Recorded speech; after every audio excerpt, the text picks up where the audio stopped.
when I was on exchange in Europe, we were taking a ride from Frankfurt to Munich, and we were trying to drive. But as we drove, we hit a roadblock. We had to make a U-turn. But as we did, we discovered the highway, the Autobahn, without a speed limit, where we decided that we could shift gear and cruise ahead. Today, IFCI is in a similar situation. It has just made a turnaround, but now it needs to decide how to shift gear and how to move and cruise ahead. Today, present to you from Team Nexus. I'm Elliot. This is my team, Elena, Hua Jie, and Cheng Liang. And we're here to present to you our strategy, shifting gear, accelerating, and cruising ahead for IFCI. Now let's take a look at where IFCI is today. IFCI is currently just finished its turnaround and needs to sustain growth and regain and attract confidence in its organization. It's gradually recovered, however, there's unstable growth streams in terms of its current products. We also see that employee confidence is low, which needs to be addressed, and talent is an issue. Hence, where we see IFCI being is firstly a strong organization with a sustainable growth strategy, secondly, stable revenue streams to support that growth, and thirdly, strong, united, empowered employees who are able to contribute to its organization. The key issues that we have identified here, firstly, what turnaround strategy should it adopt moving forward? Secondly, how can it sustain this growth? And thirdly, how to create a sustainable and strong manpower force. Now, allow Elena to bring you through a situational analysis of this situation that will guide our recommendations. So we understand that IFCI has just undergone revival strategy and it has made a lot of improvements and changes internally. But then we ask ourselves, is this really enough for IFCI to sustain its growth moving ahead? So we looked at what IFCI has done and what results it has achieved. It has achieved zero net NPA with its ACRE organization, and it also has borrowed government assistance which will help it lower its cost of borrowing. We also have its industrial sectors, which is highly exposed to, has also helped it to perform well because the sectors themselves are picking up. But yet, we realize that IFCI is still part of ACRE is still part of IFCI, and this means that the problem of NPA is really not solved because it's still within the organization itself. Relying on government support itself is also not very sustainable and reliable because you don't know when the government might decide to pull out, and also because IFCI is now a private bank, so government support is not something that we can always rely on. And also, because there are sectors that they are exposed to may still be subjected to a lot of market fluctuations, so we also have to ensure that our strategy was one that allows us continued growth and to reduce our exposure across the board. So the implication here today is really that IFCI needs to continue seeking more sustainable forms of growth and to select special sectors to invest in that is best for our company moving ahead. We carry on to look at what's happening internally, and we see that IFCI has suffered huge cuts in the numbers from about 1,000 to down to just 218. And also they also see the need to acquire more talent within the company because they want to venture into more sectors, and this is definitely an issue they need to address. Yet what's happening right now is that their voluntary retirement scheme is one that is financially taxing on them and has seen the downsides of some parts of the scheme. And also talent drain is happening with their VSR scheme, so it's definitely an issue that they need to face because their VSR scheme is leading to talent drain, which is not what they want because they themselves need more talent. So the implication here today is really that IFCI need to manage better manpower, and they need to find a way to create a more sustainable and empowered manpower force to propel their growth ahead. So we realize that IFCI is really climbing out of the rut. It has increased profitability, increased net assets, and has lowered its debt and equity ratio. These are the good things, definitely. But really, we went ahead to think of it and realized that the organization itself is still rather fragile and weak. And we definitely need to find ways to make sure this growth is more robust and sustainable. So we really need to relook at our strategic options and to find a way to select the best one for IFCI's future growth. So what are these options really? Our team today at Nexus Consulting have come up with our strategy of shifting, accelerating, and cruising for IFCI to go up the unlimited boundaries of growth ahead. So what other strategic options must we really make? When we look at it, we realize that there are three options that IFCI has always been considering: mergers, strategic partnership, and organic growth. When we base it upon three metrics of whether it's a good strategic fit and strategic excellence, whether it's able to provide them financial stability, and also whether it's good for their sustainable growth, we have identified merger as the best option for IFCI to move ahead. So mergers, what mergers should really IFCI go into? there were two options that they were presented, one with PNB and one with INBC. Thank you. IDBI, sorry. So we first looked at IDBI, and we thought that IDBI may not be a good choice for IFCI. And why is this so? Really, there are two main reasons. Because IDBI themselves are emerging and growing into universal banking, and they have arms in both retail as well as project financing, and the scope they cover is already very wide. So if IFCI is to join IDBI, there will definitely be cannibalization in terms of the competencies, and we have the two organizations struggling to fit the two organizations together. So really, there will be less strategic fit as well as clash of competencies that we do not want to go into. Also, we realize that IDBI is a better cultural fit for IFCI because of the way they structure their schemes for their employees as well as the culture of the organization itself. But we think that this might not be sufficient enough and might not be a good enough push factor for the merger to happen, because then joining the organization is really seen as a threat to the manpower. So employees will not welcome the merger, and this is really not the strong foundation for them to build the merger upon. So why PNB then? Really, because we find it as a very mutual win-win partnerships, and that's always the best in business world, right? So what's in it for IFCI is really for them to be able to diversify their risks and products and to get better financial backing to propel their future growth. And what's in it for PNB? PNB has always been seeking a further diversification into project financing domain and to increase their fee income. So this is really what IFCI can provide for them today. And we also provide them with expertise in terms of debt financing. So what this merger relationship can really do is to bring up two organizations which have very rich experience in both their fields, to unite them together and to allow the new organization to become a universal banker and a strong leader in the banking industry in India itself. So we feel that they will be stronger together, and IFCI can really look to become PNB's investment banking arm. So with this merger, we then need to look ahead to see how can IFCI actually reorganize itself to build stronger growth within itself. And for that, allow Hajia to walk you through it. Thank you, Elena. So now I'm going to take you through how we are going to accelerate IFCI's growth forward after it's going to merge with another company. So IFCI has a lot of problems, and these are the obstacles that it faces. First off, what to do with the existing non-performing assets. Second, what factors should it focus or diversify into? And thirdly, how should it minimize the NPA in the future? So let's first take a look at how we are going to remove NPA. So as you can see, at the moment, IFCI's NPA has been offloaded onto ACE, which is a subsidiary of IFCI. But really, that doesn't remove it entirely from IFCI's balance sheet. So the implication of this is that we need to sell off its NPA. So how are we going to do that? How are we going to get investors to buy these NPA? So the solution for this is we are going to sell this off at a discounted price so that investors may purchase them. But then again, that arises another problem. And the problem is that how are we going to minimize the adverse impacts on IFCI given that it is going to sell off these NPAs at a discounted price?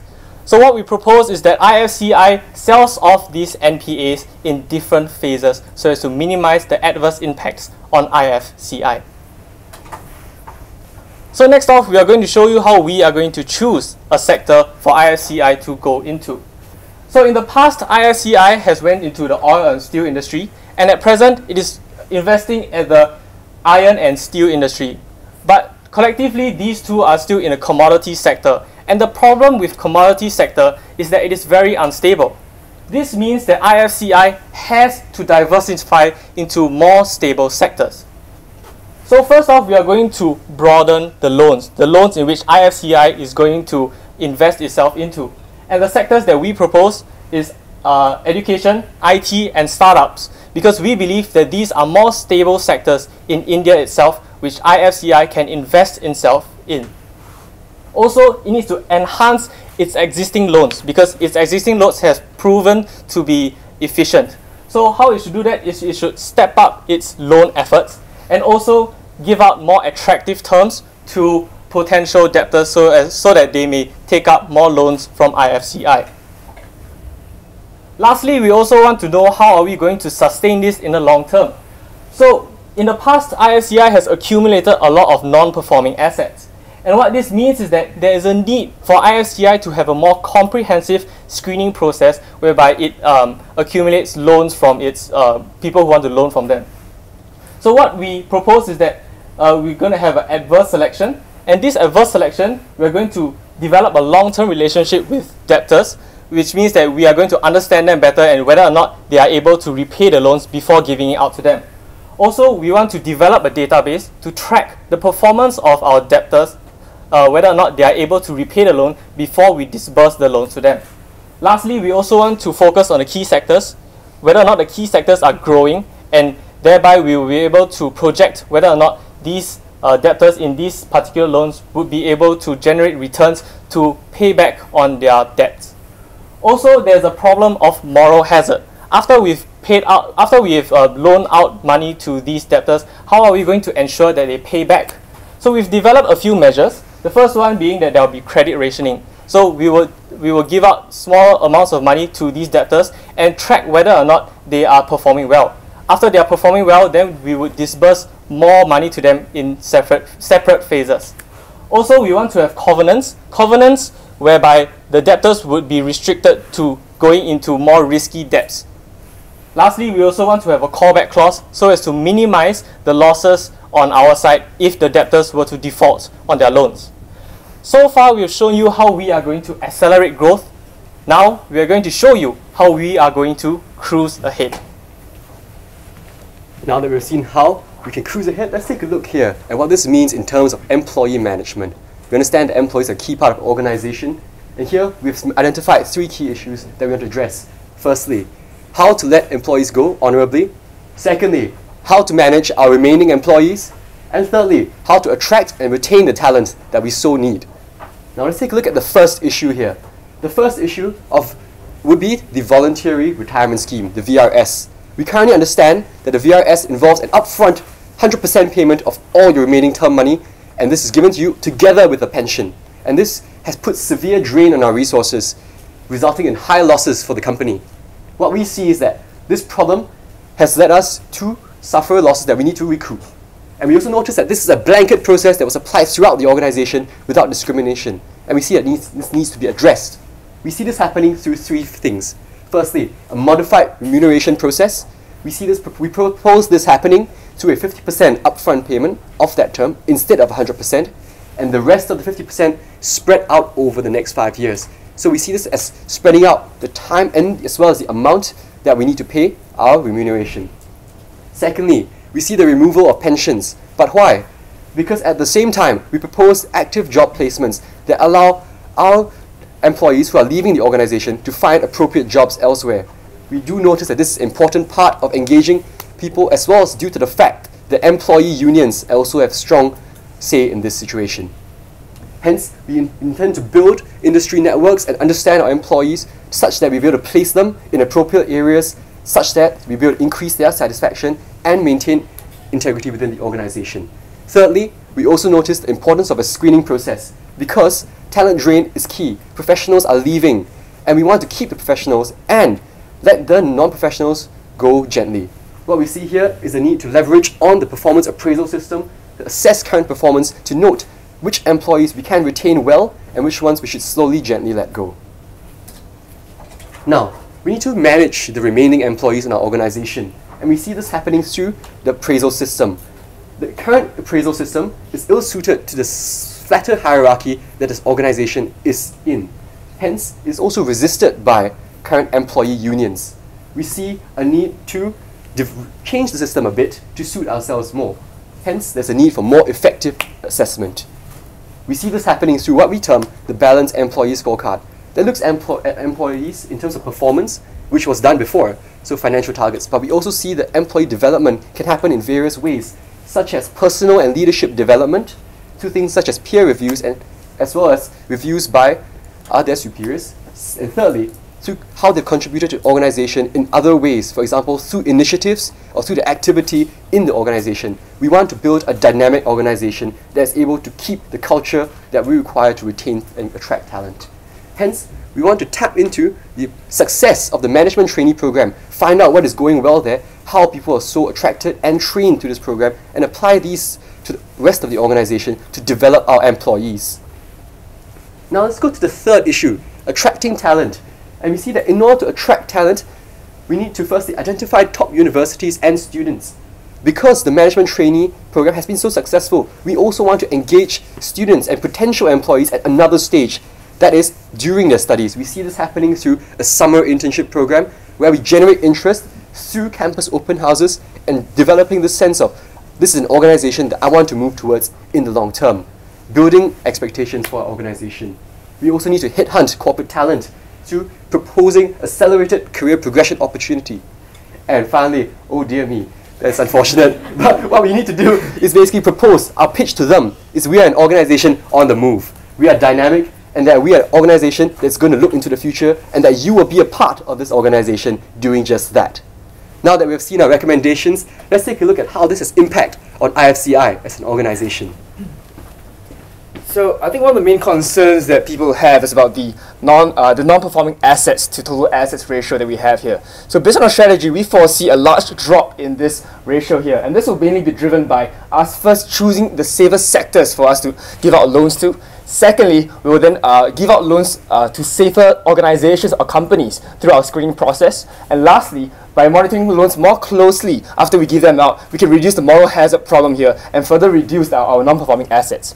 Of course, in the other areas that, such as the strategy recommended by Hua Jie, we also see administrative costs going up by 3% of HR costs as we implement the new pension system, as well as a marketing cost as we try to drive for the summer internship program and related programs as well.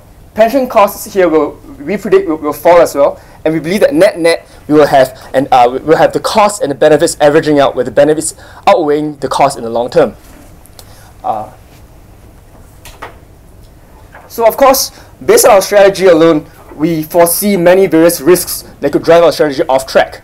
For example, one of the first things that we foresaw was that if the employee reduction program does not move out smoothly, then this could be a problem as well, because this is one of the key issues that the company wants to address to apply the reduction in employees with minimum chaos within the company. So one of the first things we can do is to assist workers in job transition. We can find out what is it that these workers want to do, and then from there try to stagger our pension system further on so that there's more time to find a new job. Another issue here, of course, would be if the PMB is not agreeable to a merger. In this case, we need to renegotiate terms with them and find out what is it exactly that PMB wants in this merger, and we are willing to perhaps talk about control issues here on the board. And of course, if PMB is still not agreeable to the merger, we can always look for other partners to execute our strategy as well.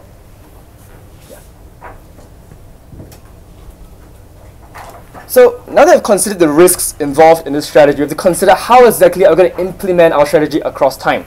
So as you can see from a 5-year plan here, there are 3 key things that we should take away from this plan. Firstly, for example, we can the selling of the non-performing assets is carried out across different phases, and we will implement screening throughout the whole process. So one of the first key advantages here is that we have many activities that can be carried out from the present year. So this is important because we need to tell our stakeholders about the things that we are currently doing immediately. The next issue here is, as you can see here, we are spreading out our activities across time. As you can see, the talent acquisition program under the cruising strategy will be a strategy that stretches across the whole time period. And this is important because, first of all, we need to tell our stakeholders that we are constantly carrying out activities across time and that there's no period of inactivity. Secondly, by spreading out activities across time, we are ensuring that none of our activities are too financially taxing on the company at any one time. So moving back to the start of this presentation, we talked about how this company was facing several speed bumps as it traveled on an expressway of limitless potential.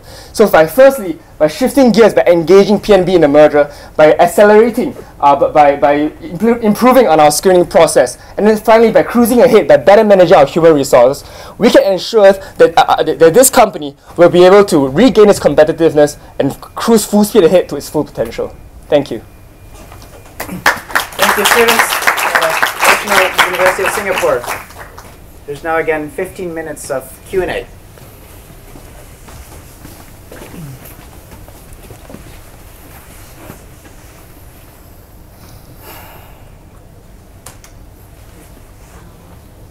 First of all, well done, and thank you very much. It's very impressive, actually. I think more than what is given in the case, you move ahead. And top of my mind, honestly, I don't have too much big problem because something in my head, you quite answer. Very good laying out with key focus on have the 3 words you keep along the line, give the reason why you do that and suggestions. Although some of the questions I may have, but I'm not in that expertise of, like, for example, what is exactly the product to really go into. I leave it to the 2 other judges to ask about that area. But overall, I see more than just what you review the case, but more important is moving forward. And it is very layout professional, I would say. And also very good that you tap into the implementation. Because anything has a good strategy, you've got to really understand what is the kind of way, how to really go out to the market.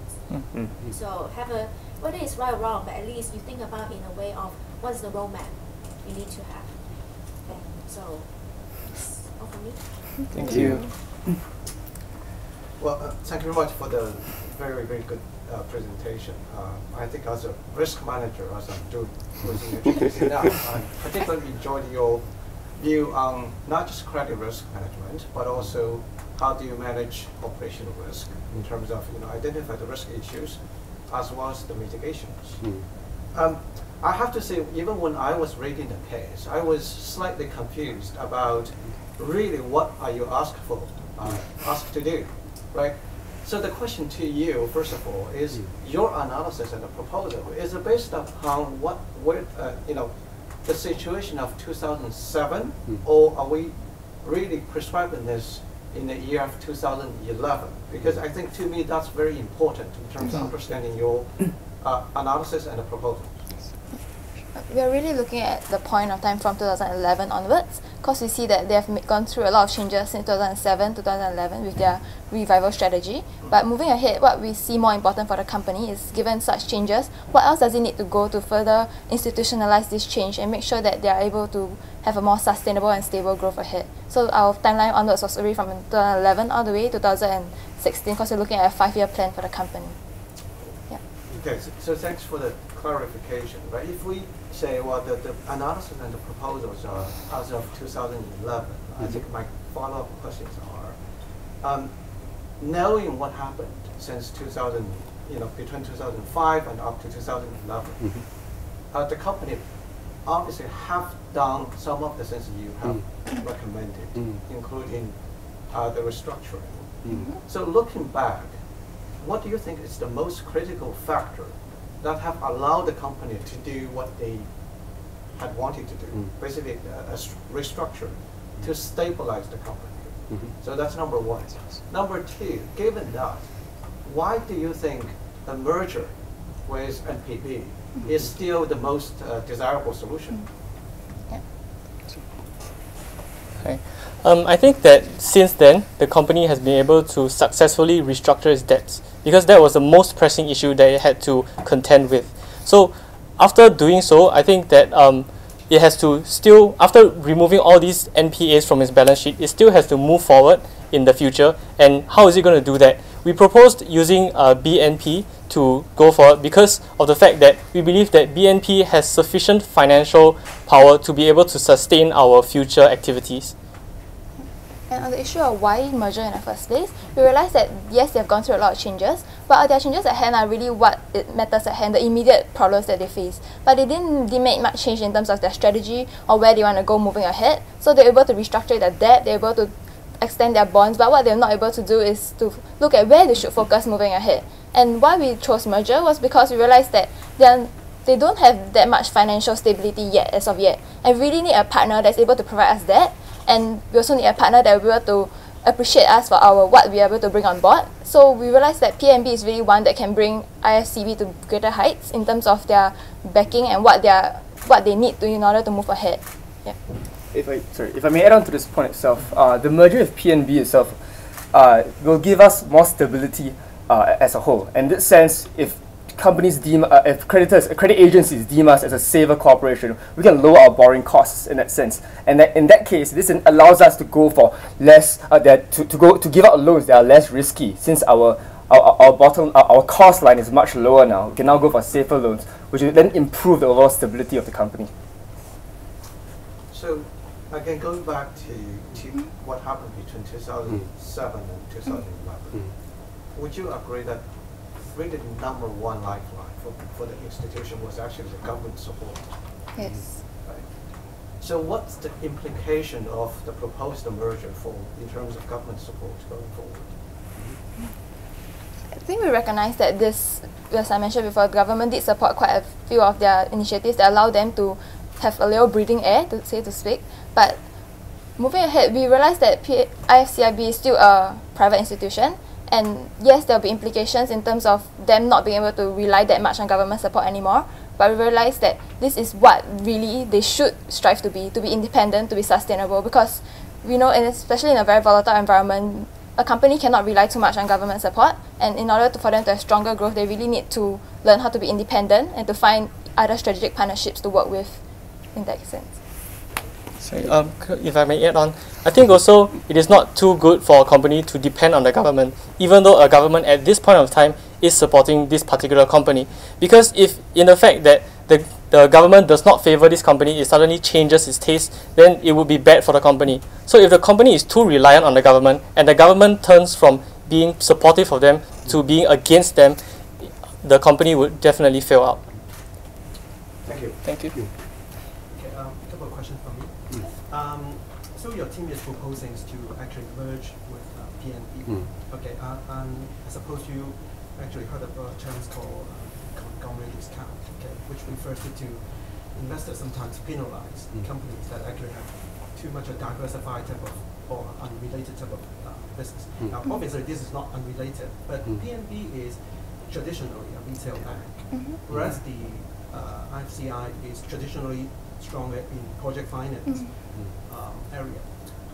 How do we convince, okay, the PNB management that this is actually a good merger that create values for the shareholders in both companies? Yeah. I think when we decided on PNB as a partner, it was really because we considered what are the interests for both parties and what would be able to provide a win-win partnership for both. So yes, PNB has definitely been very focused on retail banking and consumer banking, but moving ahead, it was also mentioned that they want to diversify their interests and to look into what other sectors they can go into, and they're thinking of developing their own project financing domain. So that was why we thought this was very timely and it's a very good fit between the two companies, because that's what ISCI can bring for PNB, is like they're able to just gain their expertise by just the merger, so they also save their own time and having their own investment to develop such a domain. Yeah. I've been in the business world for quite some time. I've seen quite a lot of mergers end up in tears. Yeah. So how would you suggest, okay, to ensure if PNB actually agreed to merge, given that one bank is traditionally strong in retail banking and IFCI is not? The management mindset actually did meet each other and create, a harmonic type of management structures. I think this will especially involve integration of the two, because the cultures are so different. So having teams that are able to work on similar cases, similar operations together at the same time, involving both employees, will be very beneficial in terms of merging cultures and identities, as well as developing capabilities for the future. And so we see merged teams as being one key strategy tactic that can be adopted in terms of post-merger integration.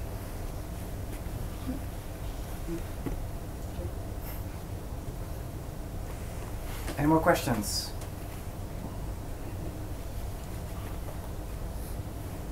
No more questions, then this concludes the Q&A session of the presentation by the students of the National University of Singapore.